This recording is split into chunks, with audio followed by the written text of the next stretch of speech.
तरीके से आपको फख्र करते हैं सर आप।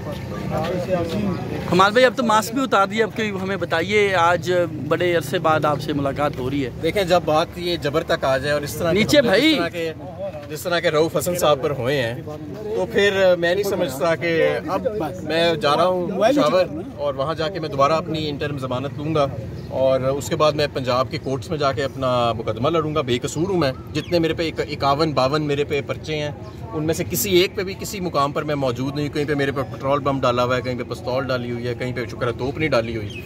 तो ये जो इन्होंने मजाक बनाया हुआ है, ये मजाक अब ख़त्म होना पड़ेगा। दुनिया हम पे हंस रही है, गुर्बत की लकीर से करोड़ों लोग नीचे चले गए हैं। मुल्क में ना आइन है, ना कानून है, ना इंसानी हकूक़ है।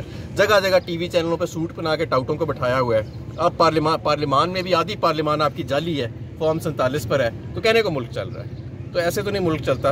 अब हम तो इंशाल्लाह ताला बाहर निकलेंगे और मैं अपना अदालतों के आगे अपने आप को पेश करूँगा। मैं बेकसूर हूँ और मैं समझता हूँ कि अगर इस मुल्क के अंदर कोई आइन है, कोई कानून है, और ये हमारी आला अदालतों को और ख़ास तौर पर चीफ जस्टिस को अब सोचना पड़ेगा कि उनकी भी रिटायरमेंट में दिन कम रह गए हैं। वो क्या लेगेसी पीछे छोड़ के जाना चाहते हैं? वो एक ऐसे फस्तायत के कानून के पाकिस्तान की, ऐसे पाकिस्तान की जहाँ पर आधी पार्लियामेंट जाली बैठी है, ऐसे पाकिस्तान की जहाँ पर शरीफ लोगों पर दिन दहाड़े हमले किए जाते हैं, ऐसी जगहों के ऊपर ये आप अपनी लेगेसी छोड़ना चाहते हैं, या आप एक ऐसे पाकिस्तान की जो नया पाकिस्तान है, जहाँ पे यूथ तमन्ना कर रही है कि यहाँ पे कानून होगा, आइन होगा और सबसे बढ़ के अवाम का राज होगा, किसी फर्द वाहिद का राज नहीं होगा। पंजाब में एहतजाज की कॉल आप कब देने जा रहे हैं? खान साहब ने कहा है कि पंजाब के अंदर आपने कन्वेंशन से शुरू करना है। हमने वर्कर्स कन्वेंशन से हम शुरू कर रहे हैं तमाम इजला के अंदर, उसके बाद हम इंशाल्लाह ताला चलते हैं।